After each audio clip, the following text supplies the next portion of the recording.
What's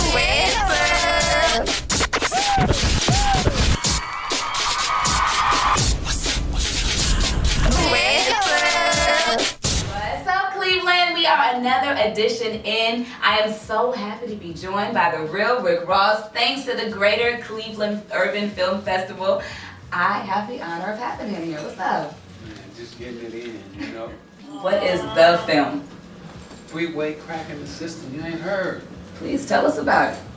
Well, it's my documentary where we go into my life prior to going to prison, a little bit about being in prison, and since my release, all meshed into one, and I think it came out amazingly well. Okay, so a lot of people may not even know about your life. Now, I'm going to be honest with you. I'm 23. I listen to hip hop at all times, and I thought that Rick Ross, Ricky Rose, was the real Rick Ross. I thought this was this man's life, and this was his struggle and his story. And come to find out. Well, you know what? The record labels have made it seem that way because they've dominated me and the internet as well as on the TV and on the radio. But no, that's my life, and it's my story. He needs to give it back to me. I actually read an article, I'm not mistaken, on the way over here about you demanding that he give it back. Did you try to come take the name back and be like, hey man, I need something for this? Yeah, I took him to court, with it, and but I'm just playing right now. I don't care if he keeps it in. Of course. Come on, I'm still gonna be me. Yeah. He can never be Rick Ross, He can play like Rick Ross. Of course. And try to act like Rick Ross, but he can never be Rick Ross.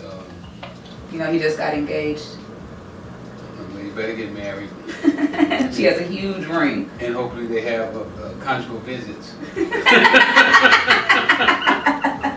You got a book out. Please tell me about this. Number one, the graphics look damn amazing. Tell me about that.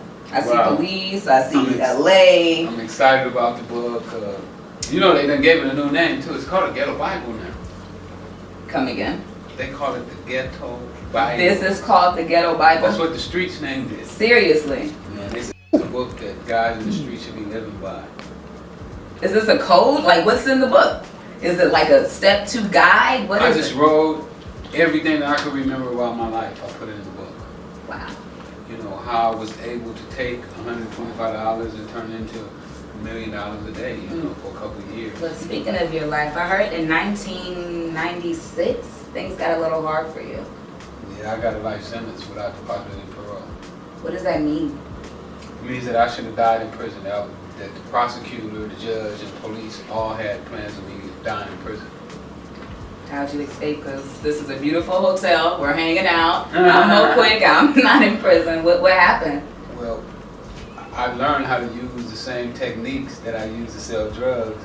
I found out they were universal, and that if you apply them to anything that you do, you can't be stopped.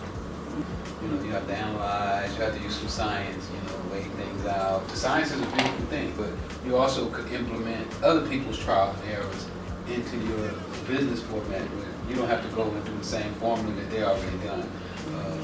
So I learned that while I was in prison, and here I am today in this beautiful hotel. You know what I'm saying? And life is good? Life is okay. It ain't where I want it yet. But I can see the light. I see bright future.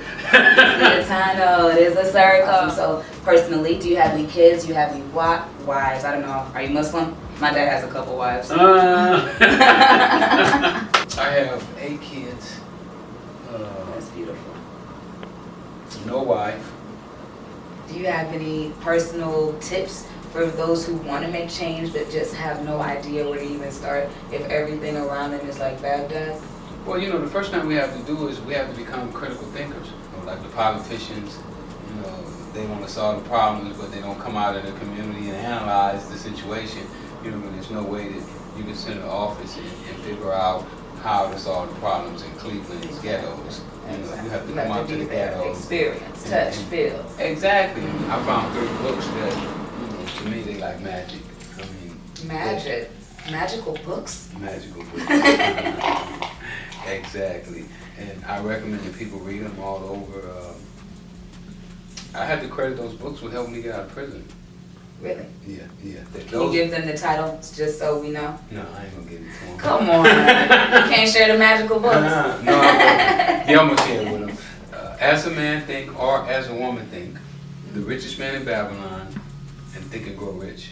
They showed me how to go back over my life and analyze it and to make my past work for me now.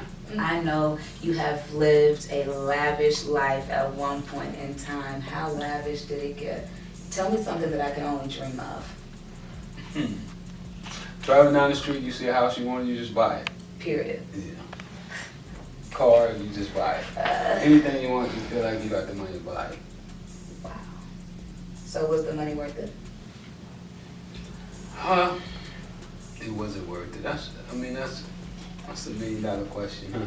Was the money worth it?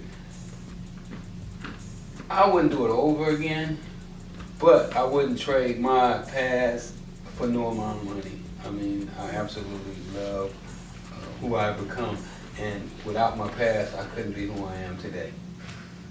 That's powerful. Thank you so much for sitting down with me. Do you want to tell people anything before we leave? Yeah, just want to give everybody a shout out. Let all y'all know you can be what you want to be. Put your mind to it and get to it. Awesome. Thanks so much. Another edition is coming next week. Joining us right here on What's Up Cleveland. Wheeet.